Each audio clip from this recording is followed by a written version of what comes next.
we're back with Unforgettable Conversations. Today, we are in episode 94, and we have a very special guest, a returning guest. Let me hit that button. Yeah, that's right. The one, the only, the infamous Alejandro. How you doing, brother? Back. Welcome, bro, amigos. It's good to be back, bro. Feeling good to be back, dude. It's been 5 months. That's crazy. I was mentioning to you, I was like, dude, it's been such a long time that we've actually done the episode. And if you think about it, we've done so many upgrades, and you're experiencing some of the newest upgrades that no one else has experienced, like the chairs. Yeah. And they're so much better than the other ones. The TV, the curtains, a whole bunch of other stuff that we've been upgrading since the last time you were here. Mm-hmm. How do you like the chair? It's good. It's better than the one I was sitting on last time. I think I had like a little broken one. Like only had 3 legs and. Okay, it wasn't that bad. No, it's pretty ghetto. It was one of those like Amazon purchase chairs, and I was like, I was in the nice chair, and I noticed that one episode Tim came on, and he was on that chair, and he switched over, and he sat down on the following episode, and he was like, whoa, these chairs are way nicer. And I'm like, well, I only have 2 of them. And I'm like, oh my goodness, like they've been struggling the entire time sitting on horrible chairs. So I'm like, I need to upgrade these things. So I like these ones. They're brand spanking new, and they're actually pretty comfortable. They're really nice, yeah. Yeah. And I wanted to go with that like kind of the same like brown leather look to make it all nice and uniform. Yeah, it looks nice. You're getting more of that casino vibe in here. Oh, you know what? I never thought about it that way. I was in a weird way. I was kind of going with like a theater vibe. Ooh, okay, that kind of I can see that too. Yeah, because I was for me, like, it was always like this. Curtains. It's like here you go, you get the casino. Yeah, like casino, and then like these. I don't know why I went with brown, mainly because of the headphones, but I thought it would also pop. Like when you're actually seeing an episode, it actually looks good. So, but yeah. But we're here for you, my friend. All right. So the last time we talked, I think we heard your story of how you pretty much destroyed a kid's life by breaking his arm. Not live. He recovered. Okay, he recovered, yeah. I destroyed probably 2 seasons of wrestling for him. So I know that you told me that you broke his arm, but was it a dislocation or was it an actual break? I think it was a break because from the cast, like he had the actual cast, then he had the sling. Oh, so I think it was a broken arm, not just a fracture or like a dislocation. Yeah. So I feel like if it wasn't that bad, he would just have the sling, but he had the cast. Yeah, because I know with the sling, they normally like if it dislocates at the elbow or somewhere else, like the shoulder or something like that, they pop it in, which is super painful from what I've heard. And you pretty much are in a sling until recovery and physical therapy, but an actual break, that's when they do the cast. So I guess you did pretty much break the kid's arm. Hopefully it like recovered and it came stronger. I'm pretty sure he's fine. You know, like I also broke, it was my right arm. Right's all different. Nah, I broke my right arm when I was, I think like 5. And my right arm, like bone wise, it is stronger than my left one. Oh, really? Mm-hmm. Well, they always say that when you do like micro fractures or like hairline fractures, the doctors always go in and actually break it further so it can actually grow stronger. So, I mean, kind of like scars. When you get a scar, if you ever notice when it heals like thicker than the other skin. Like I got surgery right here on my hand and it healed way thicker. Like you can see how like thick it actually healed, and it's like stiff.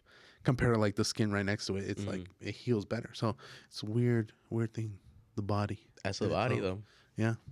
So we know wrestling, but we want to get to know I want the Bromigos to know the real Alejandro, the hidden talents of Alejandro, and one of them is you're a musician. Getting there. I don't know. Dude, you're already up there and you're doing your whole thing. And then there's also public speaking that you're doing. And like, I don't know, dude, you're doing a lot of stuff that I know I can't do. This is public speaking. I mean, not really. I'm in front of a camera. But, yeah, it's the same thing though. But it's edited in a weird way, kind of. It's a little bit raw, but it's like edited. I mean, like, same thing with like, I see it as like, it's a personal conversation between 2 people. And then we just put it so that other people could see it. But ultimately, what you've done in the past, that's impressive because you're in front of like 200 people. So please, let's tell the Bromigos. First, what instrument do you play? Well, I actually picked up the drums first when I was, I believe, 8. I picked them up in Saticoy under Pablo, the pastor's son at the time. He was the one who was training me with drums, Mm-hmm. and then as well Sammy, our Oh, drummer. okay, yeah. He was like my teacher as well for a while. And I started off at drums. I didn't really get that good at it because I didn't have my own set at home. And when we tried to Right. get my own set, my neighbors said it was too loud, so we had to return the set. And so I was just stuck with the little snare, and I would just Mm. like practice my beats and my rhythm with that. And honestly, I'm really glad I picked the drums up first because it taught me a lot about rhythm and like how to stay on beat and everything. And that eventually helped me get into piano. And I still use a lot of my like my drum skills for piano, mainly just like the rhythm and being able to stay on beat and being able to recognize like how a song's going to flow just by listening to the drums. Right. And from the piano, I've picked up the organ, which is like kind of similar. You're still playing like the same like notes and chords and everything, like because the organ and piano like they look the same, but they're both played differently. I know like the only difference that I know that I've seen, at least the one at church, is the piano is like a little portable kind of thing that you move around, and the organ is like a full on wooden boxed frame. And is it like bigger, smaller? Like I wouldn't be able to like. Well, you also look back and like the organs, it's an air instrument, and so Oh, that's okay. why it kind of has like that circular sound when you hold down notes. Mm-hmm. It's because air is being pushed out of this little funnel that's spinning constantly. That's how the organ makes its noise, and so it has to like the first organs like they were air organs, so they would have like the pipes. They're the ones you see in the movies where like a player will be playing it and like it's a big pipes and everything. Yeah. So it's an air instrument. So that's why Oh, they're okay, mainly okay. like bigger than pianos because they have to hide like all the air instruments inside the organ in order to play it. But then you also get to like the original pianos, like the grand piano, a concert piano, and those are also pretty big, bigger than some organs as well. But for like the one we have at church, is that one is just like I believe it was 1937. I believe that model came out, so it's obvious it's gonna be bigger. Right. And now we have keyboards instead of pianos, and so the keyboards were made to be more versatile. You have a lot more sounds on a keyboard, and then it's lightweight, so you can carry it wherever you want to go. Mm-hmm. And so, not that like an organ's bigger than a piano. I mean, because we have a keyboard, we don't have a piano. Right, So right, right. I do have an actual piano at home that I got kind of like a Christmas gift, but they gave it to us for free. And that one is actually like you can open it up, you can see all the strings in it and everything. Like, it's honestly kind of cool. So an organ is an air instrument, while a piano, the original piano or like an actual piano, is a string instrument. If people argue over if it's a string or a percussion instrument Mm-hmm. because of the way that it's played, What is percussion? like drums, anything where you have to tap something to make noise, Oh, okay, okay. that's like percussion. And then you get strings, which is like violin and all those guitar. The It's guitar. technically string, but like they call them guitars. But they argue that because of the way piano is played, is that it has kind of like guitar strings inside of it. Right. And so, have you ever seen like pictures of like piano, like actual pianos? You'll see like the common one the is grand the pianos, grand whatever. piano. So like it extends, it goes out like that and everything. And all along, like right here on the actual body of the piano are like a bunch of strings, like thick to thin strings. Mm-hmm. And the way it makes noise is by like there's these little hammers that once you press a note, that hammer like hits one of the strings, and that's what makes the noise. But people argue if it's a percussion or a string instrument because like it's using strings to make noise, but you're using a little hammer to like hit each of the strings, and so it's percussion. So people argue over that. I could just consider pianos and keyboards like their own instrument, but people argue Right. over if it's a string or a percussion instrument. Or maybe it's like in a weird way, it could be like a hybrid. It's like both. Technically, percussion. It could fall into both categories, but the keyboards themselves, like the what we have at church, that's digital. Yes. So would that be considered? What would that be considered? I mean, obviously it's a piano, but it's like it's keyboard. It's keyboard. Yeah, it's its own separate instrument. So you have the pianos. Pianos are more considered like grand organ. Oh, yeah, okay, so it's like okay. piano, keyboard, organ. Right. They're all like you use the same like layout with the notes, like the white and black bars and everything. But the piano is more like strings. Mm-hmm. The organ is more wind, and the keyboard is more synth. So I guess making digital noises instead of like actual like string or like air noises is more synth. So it's like simulating what the actual piano would do, or the sound that it would imitate through the same movement of the controls. Mm-hmm. Is there a numbers difference on the actual keys for the piano versus the keyboard and the organ? It just depends what kind of piano, organ, keyboard you get. Mm-hmm. Like the one I have a keyboard at home. It is I believe 68 keys, mm-hmm. and so it goes from the musicians will understand. It goes from C1 all the way to C6, and so like it starts on because C's the first letter of C's the first note in any in like music theory, and it goes up to like a 6 versions of C. Okay. And that's like I'm pretty sure it's 68. I don't know exactly the number. I forget. Then the one we have at church, the keyboard that Jacob and Misa use, that's an 88 key. So it has 88 different little bars on it. And so does the organ. The organ we have at church, I believe, is also an 88. Mm-hmm. But you can also get one, like there's keyboards and pianos out there with like 49 notes. It just depends on like the kind of musician you're going to be. Or like what's your purpose with the instrument? Mm-hmm. Because each of them are played differently. Like keys, you can there's a bunch of different things you can do with a piano. Right, romantic, you got jazz, you've got swing, you got blues that you can play on the piano. And just depending on like how much noise you want the piano to make. Because the more keys you go, the more range you get. Oh, okay. So like different styles of music go with the different instruments itself. That's why it's easier to get like how you're mentioning a smaller amount of keys versus at church where we would need a bigger set. Mm-hmm. I've seen, and I don't know if this is legit, but I've seen on movies how like in certain organs, they'll have multiple layers. Mm-hmm. Like, is that actually a thing? It's more for organs. Mm-hmm. But you can also see sometimes that they'll do like that with keyboards. Oh. So like at many services and also like videos that you watch. I see it more in like Christian music videos. You see like people playing the piano. But you can see like they have like a keyboard here, they have a keyboard up here. Mm-hmm. And like they're playing stuff on here, then they're playing stuff on like the other keyboard. Dang. So it really just depends what you're going to use it again. The organ has it's kind of interesting because it has these things called bars on it. And so the organ bars, they control what kind of sound the organ makes.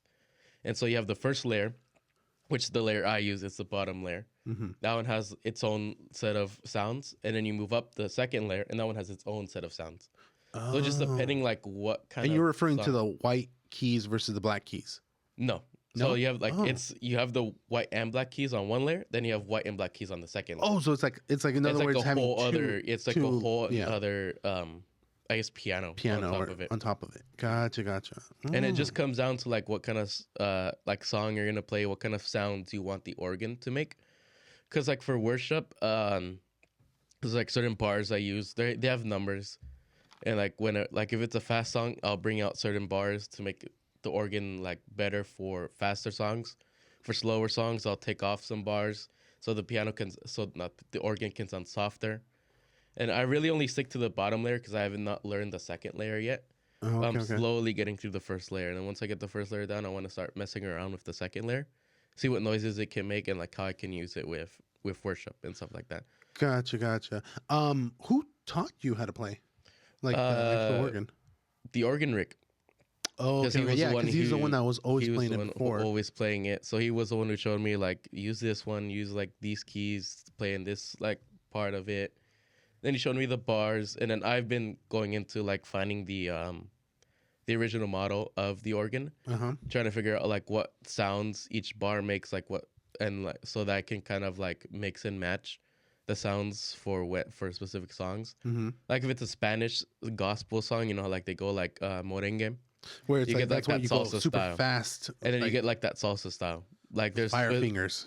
basically, but then like there's certain sounds that the organ makes for salsa.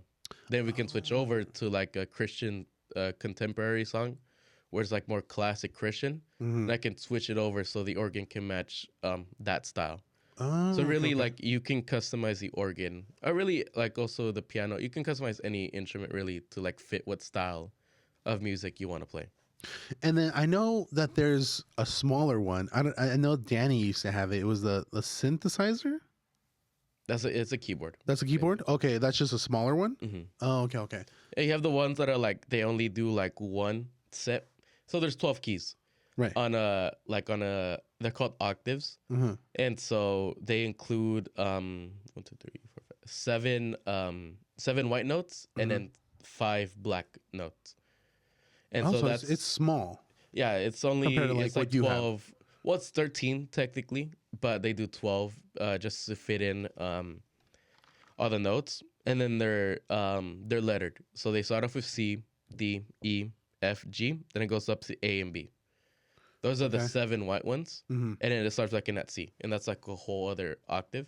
And then Okay, you have okay. the black ones, and this is something my brother told me. Like, what's interesting about the piano is that in music theory, there's things called accidentals. So like where you have the classic 7 white notes, and those are like complete notes. Then you have the accidentals, which on the piano they're the black notes, and so they're kind of like they're like in between notes. Oh, okay, So like okay. they're kind of you get like two, you get one noise with C, you get another noise with D, and there's a black note there, and that's a sound in between C and D. And in music they're called accidentals, but on the piano they're called sharps or flats, depending on how you're gonna look at kind of music you're playing. And so those are there's 5 black notes, 5 accidentals that you can play. So that just gives you, that's why I like the piano, because you can visualize everything on it. You can visualize the whole notes, the accidentals, then you can mix and match. And that's where music theory started off. It was on the piano. On the piano. Oh, okay, okay. This is so interesting. Coming from someone who never actually did any instruments, like I've tried multiple times with like guitar, with a saxophone at one point, and like I don't know if it was like I'm just not gifted for it. I feel like I struggled with it, and the fact that you could do it it's like it's one of those like unlocked skills of life that people have that like other people can't like do, like singing as well. I'm still getting there. But the funny thing for me is that I started playing piano for a girl.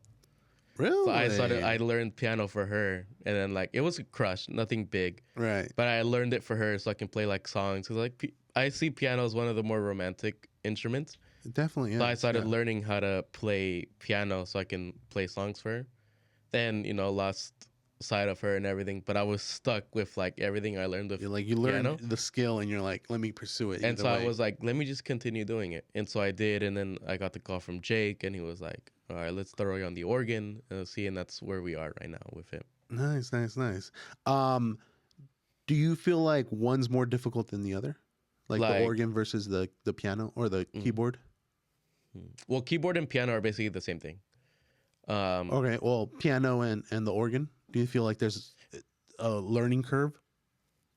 I think it just depends which one you start off on, because there is like they're very different instruments, despite being like looking the exact same like on the outside. Because piano, you have what's called a sustain pedal, and so what the sustain pedal does is that you can hold down some keys, and when you let go of them, they stop. But you can hold down keys and then hold down that pedal, and you can take your hands off, and the piano will still continue to like make those sounds. Like it'll hold the notes for you. Oh, okay, okay. So And like that it'll kinda prolong it. And so then you can like stack more notes on it, like while holding the pedal, and then you can have like a bunch of different notes playing at the exact same time. Because you're really limited to 10 notes with your 10 fingers. Right. And so you can like just continue tapping the piano, and it will continue adding to the noise because the piano won't stop holding those notes. But the organ doesn't have that. The organ actually has floor pedals. So like it's a completely other piano on the floor that you're supposed to play with your feet. I haven't gotten there yet, but it's honestly kind of cool. But so there's no sustain on an organ.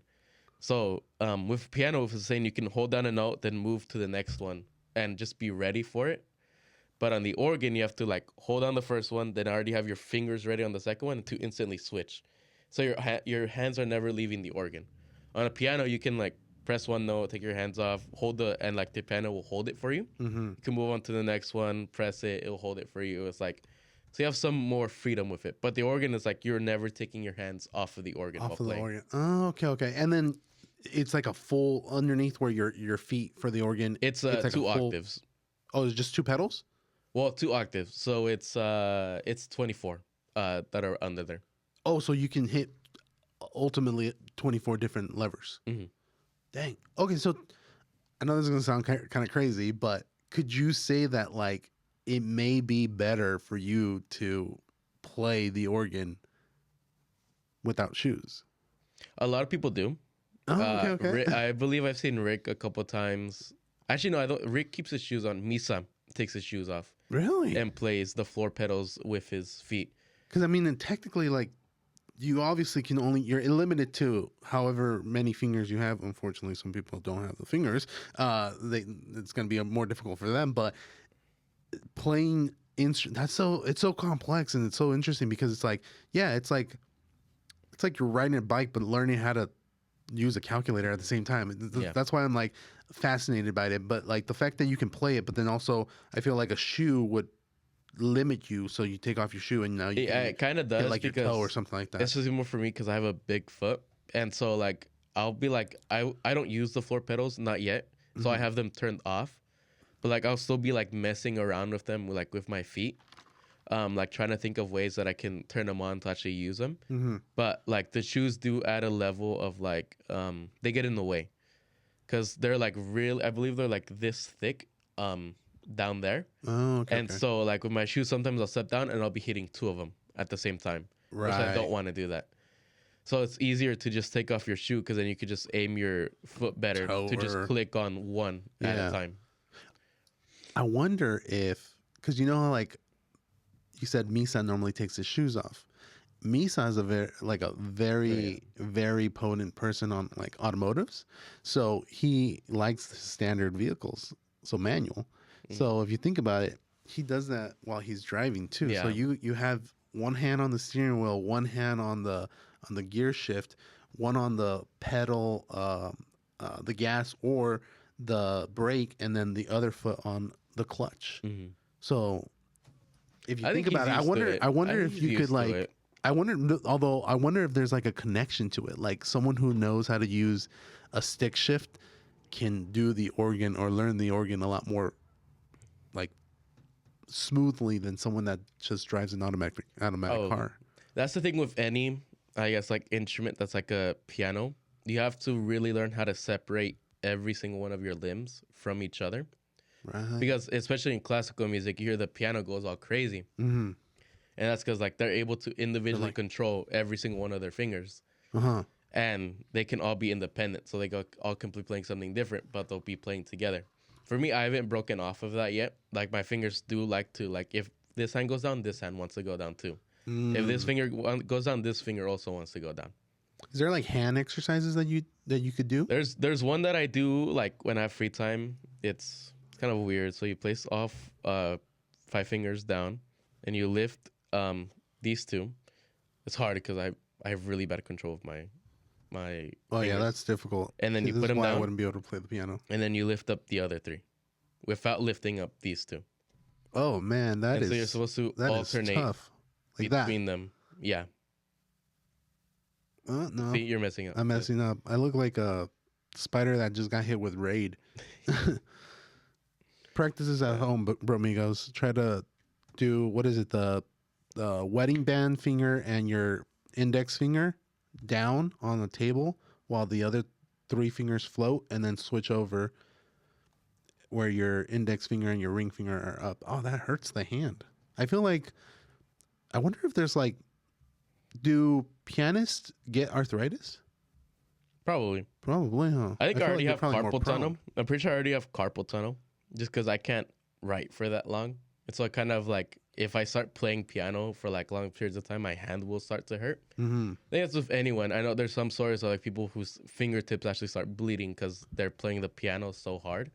But that's more for like classical music. Oh, Because okay, the piano would have a lot of different parts in it. Right. I know I've heard stories like people will start to like bleed on it for playing too much. I've heard that when people don't use like a pick on the guitar. Mm-hmm. So that too, because if you think about it, like guitar strings, they're just little like rigid cables. Mm-hmm. So if you're playing on it and rubbing on it, eventually it's just degrading the skin. And unless you build like callus right away, it's gonna hurt and it's gonna eventually bleed, which is kind of crazy too, because guitar is another beast in itself. That's why I'm like, I don't know how you guys do it. I think it's like it's crazy. It's a crazy skill to learn. It's a crazy skill to have. And I think the only other thing I can think of is I wonder, since I know Danny plays the piano pretty good, he is a big gamer. So I wonder if like someone who's a gamer also has like that motor skills from like playing with a remote control and being able to do switches and whatnot. If that kind of goes into play. For me, because I was always console, so I was always controller. But then when I switched over, I got my laptop for school, and I have some games on there that I play. It has helped me a little bit because like now I'm actually using my fingers. It's like a little exercise. For Yeah, so like my fingers are now I'm using my fingers more. Mm-hmm. I've also started to play rhythm games on my piano, my laptop. Mm-hmm. So like it uses I have it using my pointer and my middle, like using different keys on my laptop to play different like notes in the rhythm game. Right. It's helped a little bit, but for me, kind of a weird. I don't know. It's just me. I learned Golden Hour was actually the first song I learned on the piano. I've heard you play it a couple times. So that one, like, if you heard the intro, it's a lot of different piano notes, and for me, that's like my warm up now, because that one does you for like the intro for that one, you do have to use like your entire hand and all of your fingers to play the intro for it. Right. For me, I'll just sometimes just sit there and like I'll just be cycling through the intro to like warm my fingers up. Right. Because that's like kind of where I am now. I do have to build more habits for like more exercises, but like for me that like works for that, like that warms up my fingers. That actually, I've heard you do that like right before services or stuff like that, or not even after services, but when you're with the youth in the youth room. I've heard you play it before, and I'm like, dang, that's like, it sounds like the actual song. But now that I'm thinking about it, there's so many keys or notes that are being played that does make sense. That would be a perfect song to practice right before you're gonna play, because it's like a little warm up. Like you're getting your finger muscles all warmed up for it. Have you ever made like a mistake live up there? Oh yeah, definitely. Has And anybody you ever can called you out on it? tell Nick can hear it most of the time. The musicians can hear it because the organ is in our in-ears. Mm-hmm. Not as high, but like they can. The first couple times I was playing, the organ was higher on the in-ears, so you can actually. Nick would also tell me, so like I would be. I talk to myself a lot, for when I play any instrument. So I'm going through it, like every time I go through, I was like, okay, I did this right, I did this wrong. And Nick was like, yeah, you did this. He will also come up to me sometimes and be like, yeah, you got this, you got that wrong, stuff like that. But for me, it's more, I'm still trying to break my piano habits from the organ. Mm-hmm. So I'm still getting used to like not taking my hands off of the organ Right. when I'm playing, and that is kind of messing me up because I want to like just pretend I have that pedal there so I can like keep it going, right? keep The it like going. echo, or it is echo, like an it's echo. reverb. Yeah. Basically, I'm still trying to break that habit too. That's where most of my mistakes come from. Then also, I'm just not used to playing in a band. Like this is the first time I've actually played in a band, and also with a track, because like now there's no like because when I practice, I just go through. I mess up, like I'll stop it, go back, and there's not like that pressure of like this is like if I mess up, like people are gonna hear it because I'm just practicing. And now I go up there and it's like if I mess up, people will be able to hear it. Yeah, because you're going up like sometimes on Sundays. There's like maybe like if there's a baptism or something, there's over 200 people there. And that's a lot of people to be able to like make a mistake. And it's like sometimes people are like they're looking right up on the stage, and you're to the left hand corner, so it's like it's gonna be obvious if like most people can kind of like tell what instrument like fails. Have you ever had like a moment where like the worst moment possible up there? Like where you messed up and you're like, oh, everyone just noticed this. Probably not. It's more just like me noticing, and that's just because I control the volume on the organ. Like there's like under right next to the floor pedals, there's another pedal, kind of like a gas pedal that controls the volume of the organ. Oh, okay. And I'm still trying to learn how to balance that between like me and then the other musicians. And so a lot of people will come up to me and say like, I couldn't hear the organ. And like I'm playing on full blast. And so I'm guessing people can't hear it. And so when I do make mistakes, I'm like kind of honestly glad like people cannot hear it. But me, because like the organ has a speaker instead of being connected to the house. And so the speaker is right next to me. And so I'm able to hear like every single mistake I make. And so like if you like pay attention to me during service, I'll start shaking my head and like stuff like that whenever I mess up. Oh, okay. See, it's still tough to be able to go up there because I know the Bromigos know this, and I think you even know this. Like one of my biggest fears is like public speaking. So the fact that you're going up there and like you're playing an instrument that even you yourself haven't really mastered or feel confident to be able to like say that like you're not going to make a mistake and be able to go up there, make a mistake, and still move on forward. That's tough.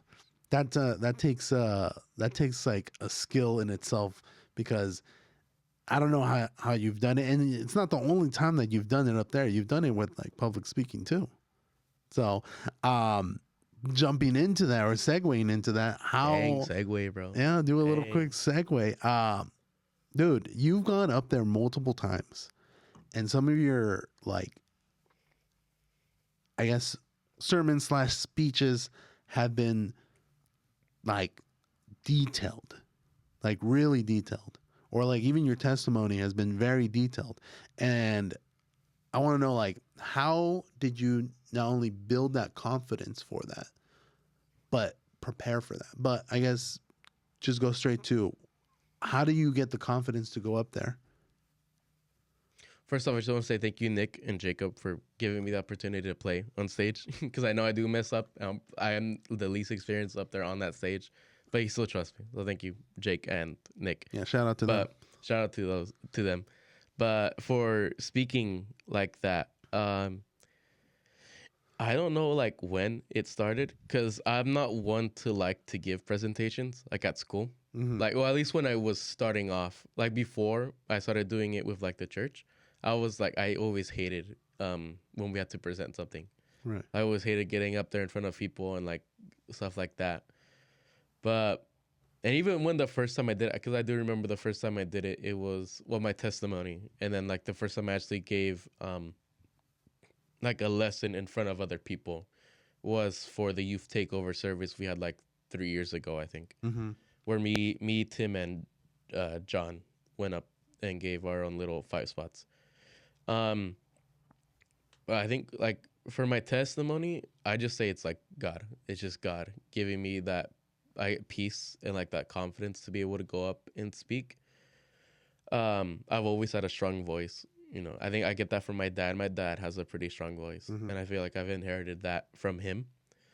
And that with the confidence, like I'm able to go up there and like feel comfortable speaking in front of people.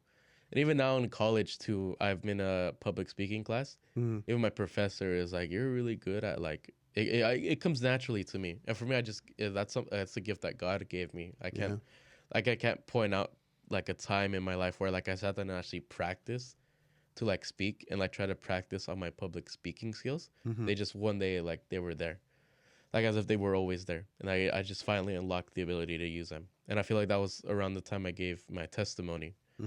But for me, it's always I don't get scared to talk in front of people in like a crowd.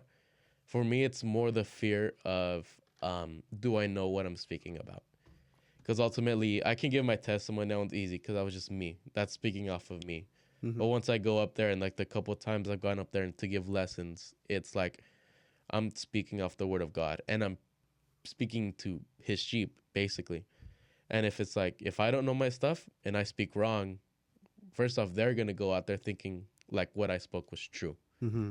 Probably more for like people who are new. And that's what I've done. I've gone out and spoken to people who like don't know Christ or like are still getting there. And so for me, it's always that fear that I kind of have to overcome myself is like, do what like I need to know, like I need to know what I'm talking about because I don't want to go up there, speak something wrong. I'm going to spread misinformation to people and they're going to go off believing something that's not right. Mm-hmm. For me, that's the fear that I guess not fear, like kind of like the stress I get when I go up there. Same with prayer too. Is like I have to know, like I'm gonna pray about things that I do need to pray about. I'm gonna pray right, and I'm gonna pray a godly prayer, not go up there and pray curses and stuff like that. So for me, that's like the really only fear I have is just making sure I know like what I'm talking about. It's all like planned. Like I tend to ask like more than a week if I know I'm gonna speak. Mm-hmm. But now, like our life group, me and Daisy will just say like a week beforehand, like we're gonna be, which one of us will be speaking at our life group. For me, that's really just that's all the time I need, honestly, a week to just be there. And for me, I've noticed with myself, I don't know if it's for other people, but I've noticed it for me. I'm kind of more of a they call it from the pubes to the pulpit Mm-hmm. kind of speaker. And it's like something I guess old preachers used to do, where like they would not prepare anything and they would just get their lesson as they're walking up from their seat to the pulpit. Like winging it. Sorry, basically. That's like I know a lot of older preachers used to do that. And that's kind of something that I do. Something that I've noticed with myself. I'll spend a couple days studying what I want to talk about. First of all, I ask God and I pray and I'm like, I want to speak what you want me to speak of. Mm-hmm. After I pray that, I start going into studying, and then like just always tends to happen like the day before or even the day of sometimes, or and it just happens one time like my spirit will in a way like take over my body, and I'll just start to preach to myself basically, Mm-hmm. and I'll go into I've given myself like 40-minute lessons just to like myself Yeah. with me just talking about like a certain topic, Right. and then once I'm done, like I come back to like my own self and like what did I say? Like, and I have to go back Like there and reiterate and try to go back there and like basically write down what I said in like right. those 40 minutes I was talking to myself. And that's kind of the way I do it. Like I'll have like my outline, I'll have the things I want to talk about. The majority of it is just like I'm gonna let God speak through me. Mm-hmm. And that's mainly what I do. I just go up there and it's just God. It's just the spirit guiding through me. Many of the words like I just think of on the spot. Like God just gives that to me. And I thank God for that ultimately as well, because I know that's something a lot of people can't do, just spontaneous. And even in college too, they're like, don't be spontaneous with like your speeches. But like for me, like I like being spontaneous because like ultimately I want God to speak. I can have my own separate lesson, but if God wants me to speak on something else, I'm gonna do what God wants. Right. I know I've experienced that too. Like for me, like I said, I hate public speaking. Number one fear, like throw a snake, throw a spider at me, like I'll handle it. Confined space, heights, I'll do it. It's that public speaking, and I've dealt with it a couple times where, I mean, you've seen me go up there a couple times to do a lesson and whatnot for a smaller crowd, or even up to a bigger crowd like the church. When we're doing the special events or something like that. And it's tough for me. Like, I feel like I am kind of similar to you. Like, most of the time, I will wing a lesson. Like, I'll prep. And even then, like, my lesson doesn't look anything like what I wrote down. Like, I'll be like, okay, I'm going to do like how Pastor does it, his 3 points or 4 points. And this is the title of the lesson. This is this and blah, blah, blah. And then I'll go and do it. And I'm like, it's nothing like what I actually did. And it's entirely different. So I noticed, like, for me, it's always better to wing it. And it's one of the benefits that I feel like, luckily, like, that's all God. Like, I have not been able to do it myself. It came out better when I winged it. But for me, it's like that big fear. Like I get nervous, and it's like it's always the moment before, the calm before the storm. Like once you're actually there and doing it, it's not so bad unless you hit like a little hiccup. But most of the time, like for me, it's always like the anxiousness, the nervousness, the like, oh my goodness, like I'm walking up this to the stage. I'm about to get the microphone. I'm about to do this. It's like, ah. Um, do you feel like there's a difference when you're doing like your guys' Bible study versus going up in front of the church? Do you feel different? Honestly, though, actually, the last time I did go up in front of the church was the very first time I gave. Well, also my testimony too, but that one, like again, is more just like myself. Yeah. And so, I feel like the main difference is that you can feel the attention more, like in a smaller group versus being in a bigger group. And I've never been scared to like talk in front of other people, but I do have like tricks that do help me like kind of like push all of those stuff away. Like for me, I prefer to look at the back of the room and kind of way. It's a technique that I heard about and something that I use is that when you want to talk, you always want to talk as if you're speaking to the person that's in the back of the room. So that way you can project your voice. So because if the person in the back of the room can hear you well, then everyone else will be able to hear you as well. Huh, okay. And so I kind of do pay attention more to like the people in the back. And sometimes I look in the front and like my eyes will wander and stuff like that. But the only difference I do feel between it is like just the attention that you feel. I guess as well the pressure. Cause like if it's within the youth and like in my life group, I'm fine if I mess up. Like if I mess up, they'll laugh at me, I'll laugh at myself, and we'll have a like funny time with it. Right. That's fine. Like I It's more like personal. yeah, it's more personal. But then once you get in front of like the church, it's more like these are God's people. Like the pressure is kind of on there. Like you're giving a lesson to God's people. Like do not mess up on anything. And like you are gonna mess up, no shame to pastor. Pastors messed up a couple of times. And like, pastor also kind of turns it into a joke as well. Yeah. And there has been times I've gone up there and like I have messed up. Like I remember the first time I gave a lesson in front of the church, I still can't pronounce it. I couldn't pronounce the book of Deuteronomy. I still can't say it right. So I went up there, said it wrong. The entire congregation started laughing. I started laughing too. But the fact that you can actually take that laugh and like it doesn't stop you, you keep going, that's pretty impressive too.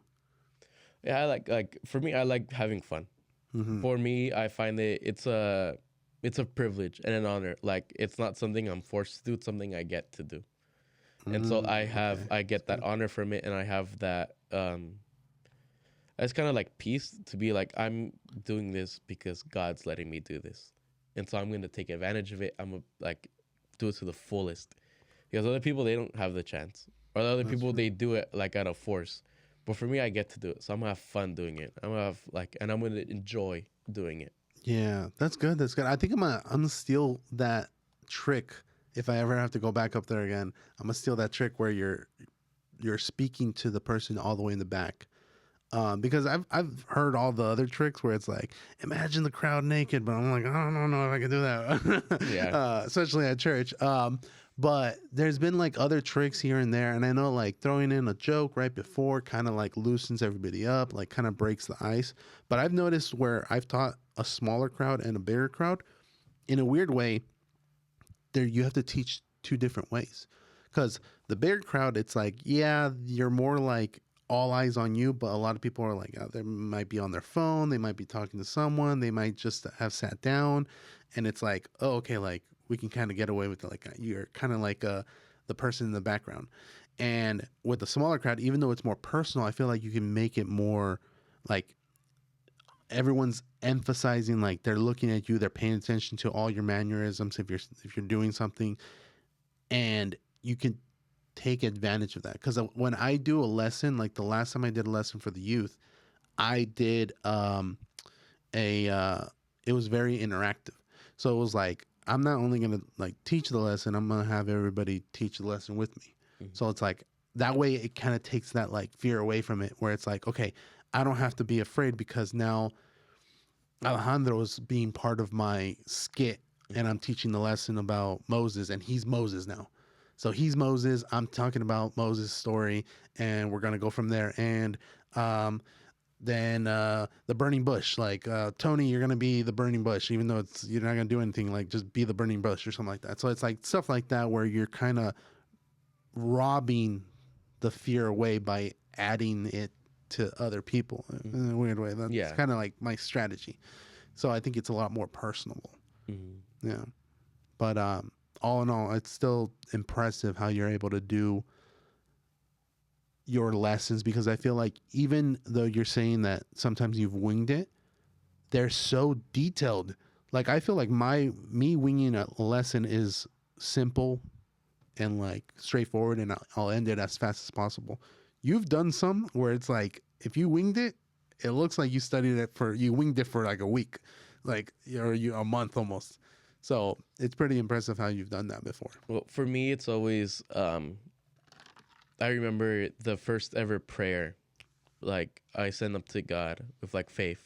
I believe it was after I got baptized. I told God first I wanted to see my family in church, but then also I wanted wisdom and I wanted knowledge. I wanted to like know the word. I wanted to know God, and I wanted to be wise. Like I said, I want to be wise like Solomon, basically. And for a while I did feel like I kind of forgot that prayer. Like I made that prayer, and one day I was looking back on it, and I was like, I've learned like a lot from like just in life, but then also about the Bible. Like I did the plan to read the whole Bible in a year when the church was doing it. That was I think I was the only person the year-long that did it. Bible. Yeah, but I did it, and like it was like a challenge to do it, but I did it, and for me that kind of did help me grow my knowledge, because I'm terrible at memorizing verses. But like I'm able to go back and be like, okay, I remember like the Bible says this. I remember this story in the Bible because of that knowledge. And I continue to just grow on it. Right now I'm doing Revelations because I feel like that's something I do want to talk about a lot. And I like talking about Revelations. And so that's one I've been focusing on studying. But there'll be times like choose a topic. And the way I used to do it in our life group is that I would have people pick like people they wanted to learn about, like Moses, Daniel, David, stuff like that. And I would choose a topic, pick the person that best like fell into that topic, and like use their story to like explain my topic. Like I like using Moses a lot. I feel like I relate to Moses the most, and also Elijah, and kind of Paul as well. But I like using Moses as an example for like leadership, like not wanting to being scared of leading, being scared of serving, not feeling good enough to serve. Public speaking too. Public speaking. It says it in the Bible. He's like David. He talks to the burning bush, and he's saying that he had trouble with words, so he used his brother as a speaker. And then I like using David a lot too. The story of David and Goliath. You have David's depression, David's running, David's faith in God. You have Paul. I love Paul so much. Like Paul's story of like being a sinner and like being converted into one of the greatest writers in the New Testament, in my opinion. And even he said it himself, something that I quote for myself too, is that Paul said he was like the king of sinners. Wasn't he the one that was persecuting Christians in the first place, and then ended up converting? One of the greatest writers in the New Testament. Yeah. So for me, I always try to like look at, because the Bible, you're always gonna find what you need in the Bible. Yeah. For any situation, any problem, you're gonna find it in the Bible, and you're gonna find a way out. So I always just turn to the Bible for like everything.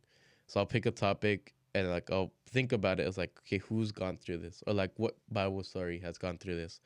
I'll find one, pick it, and like I'll just study it, go through every single little part of it until I'm able to understand it. Then I'm like, okay, like how can I talk about this? And that's where like I'll start writing notes on it, like to touch about this, to talk about this. And then I also do try to make most of my lessons personal, which is what also helps me to be able to talk about it, because I have gone through a lot in my life and I have learned a lot. And so like I'll talk about it in the Bible, and I'm like, okay, here's a real life example of it. And I don't know why, I just if it's happened to me and it happened in the Bible, I'm able to fully understand. Like Elijah faced depression, I faced depression, so I'm able to feel like how he felt. Right. I could translate that, like add on to it basically. Because all he was just depressed. He was saddened. But for me, I know what it's like to be in that state. So I'm able to expand on it. And that's kind of what I try to look for is like, what can I expand? Like, it's a trick that we're taught to use in writing and in speaking is how can you amplify something? Mm-hmm. And that's using the 5 sentences, like the 5 senses, smell, taste, hearing, the other 2. So how can you expand it? Mm-hmm. And I know the Bible doesn't really have many examples of like feeling and stuff like that. But if you've gone through it, you know like how it feels and you're able to add on to it. And that's what's helped me a lot with giving lessons and just feeling comfortable in like what I'm talking about. Like, but I'm like very serious with God about even beforehand. I'll be praying like right up until you give I'm about to speak. Mm-hmm. I would just be out of prayer like, God, like I have my stuff, I have my plan, but I want to do yours. So whatever you want to add, anything you want to take away, like do it. And I'll go up there with that. And like half the time, like I was thinking, it's not me speaking, it's God speaking. Mm-hmm. And so that's where I feel like I get most of my knowledge from. But I just give it to God for God giving me that knowledge and like the wisdom that I have. I feel like the way that you describe a lot of things, I feel in this generation, a lot of people are easily distracted because you're saying that you're going through and studying and you're curating this lesson and kind of like how you said, if you've seen it in the Bible, you've experienced it, you can put your own personal touch to it. To put that much time and effort into this and still deal with day-to-day life, I mean, you must have some sort of system to keep you from distracted from Netflix and social media and all that stuff, right? Not really. No? But like it's kind of like a mood swing in a way. Like even with homework, I struggle sometimes to sit down and be like, I'm gonna do homework.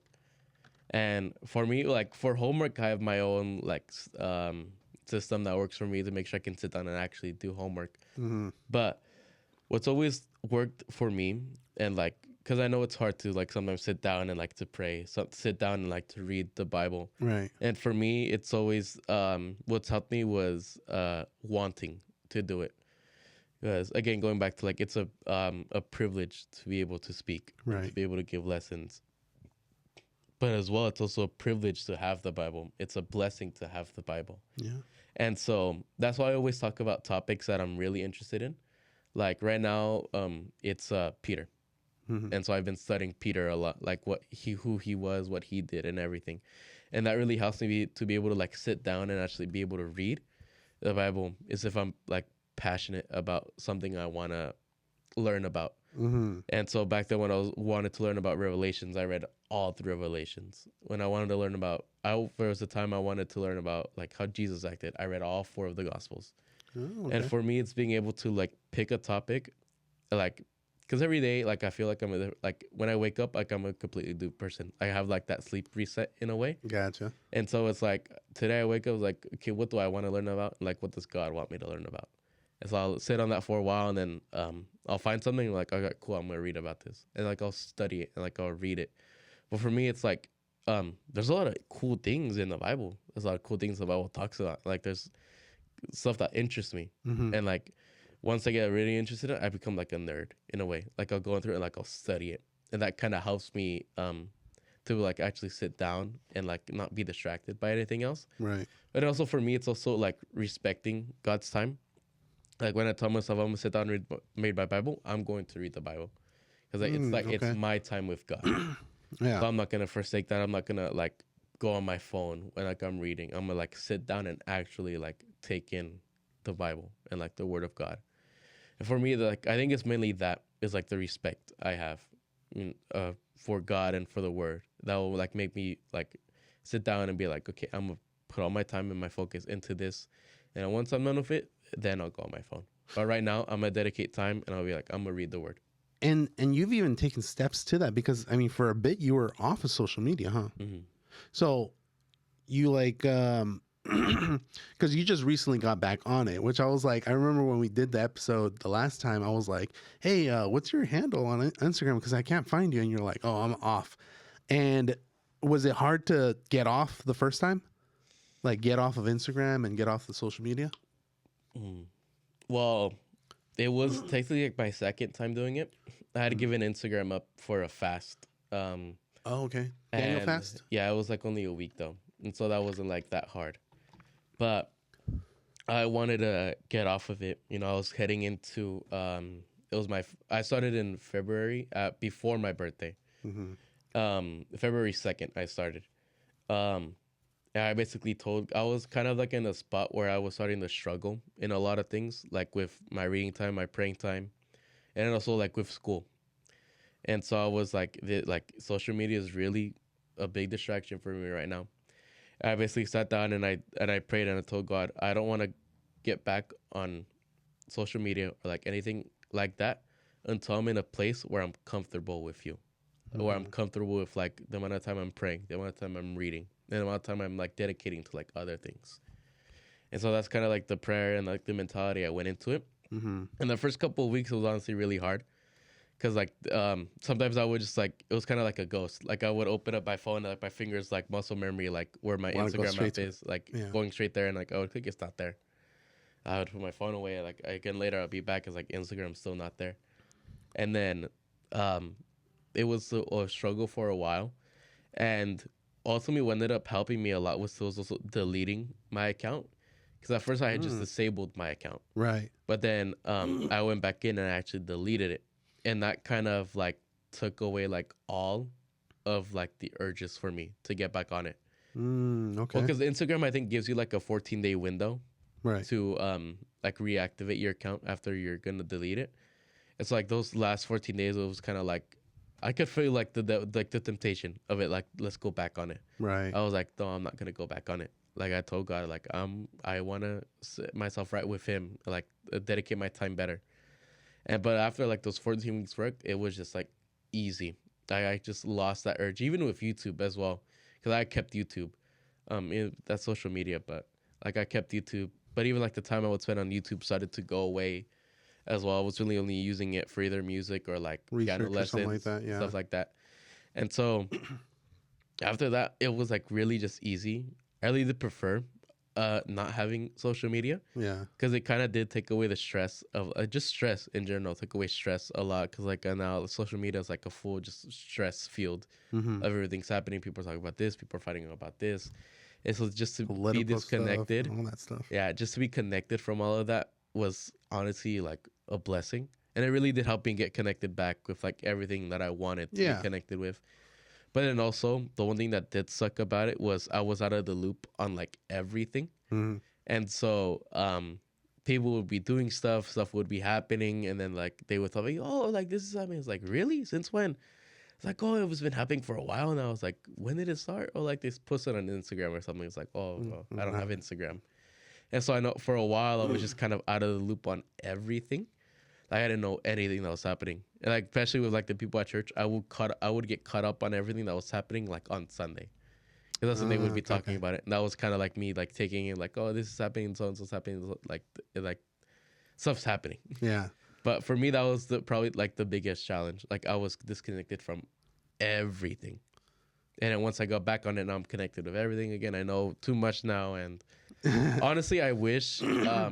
Now looking back on it, I really did enjoy not having it, and the only reason I got back onto it was for notifications from my school, Right.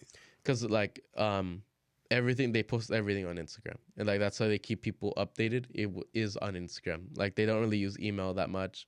Well, they do, but it's really only for like the school admins will use it. They'll push out letters and stuff like that. Right. But everything else is like, if you want to know when stuff's happening, where it's happening, you gotta have Instagram. And so like August, I was like, okay. Actually, it was the first day of school. I got back on it, and I was kind of sad about it because I was half a year into not having Instagram. Dang. And so like I got so used to not having it. Right. And it's like for a while there I honestly forgot that I had it. Mm-hmm. And so, but like now I'm back to like kind of like my old habits. Like if I have time, I'll open it again. But I still tend to watch my time on it. Mm-hmm. Because ultimately, like now I'm kind of like still fighting that urge to be on it more. It's now to the distraction again. Okay. But I do recommend it. You know, if any of you guys want to take a social media hiatus, Challenge it's yourself. really, it's helpful. It did help me like get like to be able to do the things I wanted to do. Yeah, and you created that system that by removing it, you created that system that kind of stopped you from it. And it's funny because I just finished reading a book called Atomic Habits, and it talks about, there's a quote on there that I highlighted it, and it says that you you do not rise to the level of your goals, you fall to the level of your systems that you have in place. So like you created, like you could have had that goal, like I don't want to be on social media, and still had the app, but you'd be tempted every single time. But by creating that system, you put the option away and you stopped yourself from doing it. So kind of like if someone was wanting to work out, go to the gym, eat healthier, even like avoid temptation, avoid sin. If you are trying to go to the gym, get a gym that's on your way home, so that now you have that system in place where it's like, oh, it's not out of my way, it's on the way, so I should go to the gym. If you're trying to eat healthier, let me eat that salad before I eat that pizza. Now I'm a little bit more full, I probably won't make that same decision to eat that pizza. Or even like with temptation or whatnot. I mean, even the Bible says, I believe it's, if I'm not mistaken, Matthew 5:28 or 29, it says, if your right eye causes you to sin, gouge it out, and it's better for you to go into heaven with one eye than go to hell with both your eyes. And I'm paraphrasing, obviously, but it pretty much, that's a system in place. It's an extreme system, but by removing that from it, like how you removed Instagram, and the Bible says removing your eye to stop you from sinning, you kind of did the same thing with that system in place. So I know it's not easy because some people tie their lives into social media, and they see as like, this is not only a tool, this is the way I live. I can't give it up. But sometimes it's good to give it up. Sometimes it's good to step away from it and kind of get that, like, purge out all the bad stuff and just kind of be like, almost like ignorance is bliss. Yeah. For me too, like it's also an outlet, you know, to be able to spread the word of God. That's what I was kind of using my old one about. Like I had a bunch of friends, like that was like my connection with them to like be able to invite them to life group and like stuff like that. Yeah. So that's something I did lose, and something that honestly did was like one of the factors that was like to the temptation of wanting to keep it was like, I'm gonna lose like all of those outlets if I give up Instagram. Yeah. That was like, it's a bigger benefit for me to lose it instead of trying to keep it and try to fix everything while still having that distraction. Yeah. It's almost like you kind of need it because like for special events, especially like with LA District or stuff like that, like convention that's going to be coming up, it's their 100th year. You kind of need to know when those notifications about the hotels, about like when the event is, like when to register, all that stuff. Like the way that they promote it nowadays, it's all social media. Kind of like with your college, like it's all social media. It's all going to come through there. Yeah, you could probably sign up for like a email notification and whatnot, but how often do you check your email versus how often are you on Instagram? So it just kind of goes to show like the more, it's more of a connection, and in a weird way it's more of a, you need to find a way to mitigate those bad habits and bad temptations and stop yourself and focus on the good stuff while still being able to use it. Everything in moderation, right? Yeah. Honestly, I believe people have just like built it into their personality a lot, because that's something I did feel like. I felt like a part of me was like gone when I was going through that. It's like I had to replace it. Like at that time I was using on Instagram was like now open. So I was like, okay, what do I use this time for? And that's what I wanted to do. Like I wanted to take that out and I use that time for other things, like playing my piano, reading, praying, and doing homework and other stuff like that. So that's why, like, you know what the Bible verse says, don't gouge out your eye. Yeah, that's an extreme. Yeah, it's a metaphor. It's basically saying like, if something's causing you to sin, if something's causing you to not be your 100%, like get rid of it. And for me, it was Instagram. Yeah. So that's what I got rid of, and now I'm like, I'm in a better spot, and so I'm glad, you know, I got rid of it. Sad I had to get back on it, but if the chance ever came back where I would where I could get off of it again, I would. I honestly would. Maybe since we could do a little encouragement for New Year's, try to get off of Instagram for at least the month of January, on behalf of Alejandro. People don't follow their New Year's, but I know what a lot of people do is that they'll like deactivate their accounts and delete the app during the week, and they'll get back on it for the weekend. So they're only on it like 2 days, and like that's kind of like that's just something I believe would also work. Because right now, like the most important days, which is like the weekdays, like you don't have that distraction, then you like reward yourself with having social media for 2 days, and you get back off it again. That's the system that helps. I believe my cousin does that, from like what I've noticed on her little Instagram pop-ups. I know on iPhone it lets you limit how much time you can actually spend on specific apps. I've used it before, so it'll give you like put like 2 hours a day or an hour a day on social media, and it'll notify you like, hey, you're about to reach your limit, 5-minute warning.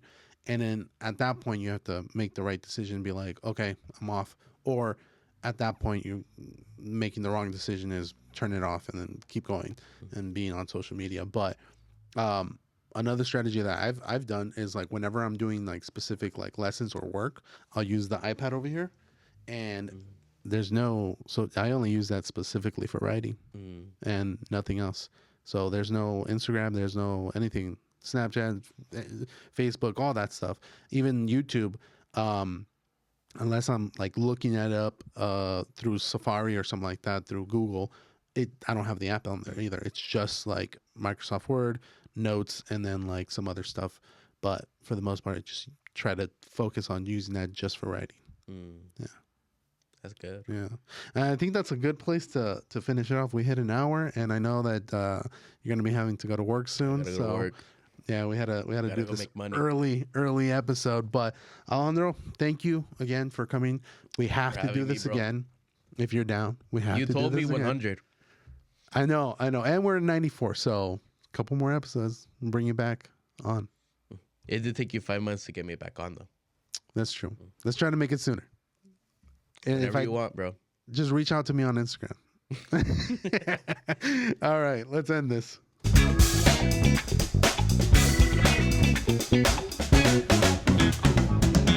All right, bye, everybody.